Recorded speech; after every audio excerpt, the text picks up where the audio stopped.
پیارے والدین، یقیناً وہی اولاد اخری طور پر نفع بخش ثابت ہوگی جو نیک و صالح ہو، اور یہ حقیقت بھی کسی سے پوشیدہ نہیں ہے کہ اولاد کو نیک یا بد بنانے میں والدین کی تربیت کا بڑا دخل ہے۔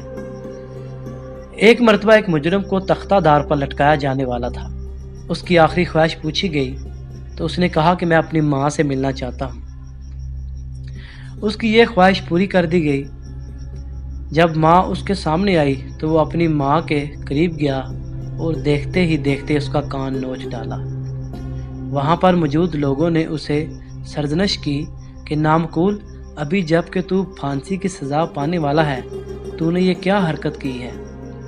اس نے جواب دیا کہ مجھے پھانسی کے اس تختے تک پہنچانے والی یہی میری ماں ہے، کیونکہ میں بچپن میں کسی کے پیسے چرا کر لایا تھا تو اس نے مجھے ڈانٹنے کے بجائے میری حوصلہ افزائی کی، اور یوں میں جرائم کی دنیا میں آگے بڑھتا چلا گیا، اور انجام کار آج مجھے پھانسی دے دی جائے گی۔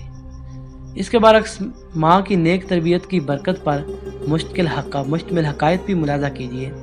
ایک قافلہ گیلان سے بغداد کی طرف رواں تھا۔ جب یہ قافلہ ہمدان شہر سے روانہ ہوا تو جیسے ہی جنگل شروع ہوا، ڈاکوؤں کا ایک گروہ نمودار ہوا اور قافلے والوں سے مال و اسباب لوٹنا شروع کر دیا۔ اس قافلے میں ایک نوجوان بھی تھا جس کی عمر 18 سال کے لگ بھگ تھی۔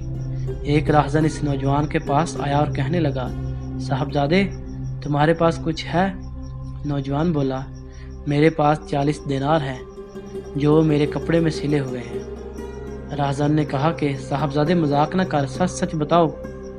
نوجوان نے بتایا، میرے پاس واقعہ ہی 40 دینار ہیں، یہ دیکھو میری بغل کے نیچے دیناروں والی تھیلی کپڑے میں سلی ہوئی ہے۔ راہزن نے دیکھا تو حیران رہ گیا اور نوجوان کو اپنے سردار کے پاس لے گیا اور سارا واقعہ بیان کیا۔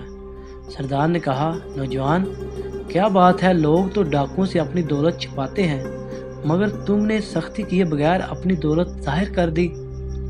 نوجوان نے کہا، میری ماں نے گھر سے چلتے وقت مجھے نصیحت فرمائی تھی کہ بیٹا، ہر حال میں سچ بولنا، بس میں اپنی والدہ کے ساتھ کیا ہوا وعدہ نبھا رہا۔ نوجوان کا یہ بیان تاثر کا تیر بن کر ڈاکوؤں کے سردار کے دل میں پیوست ہو گیا۔ اس کی آنکھوں سے آنسوں کا دریا چھلکنے لگا۔ اس کا سویا ہوا مقدر جاگ اٹھا۔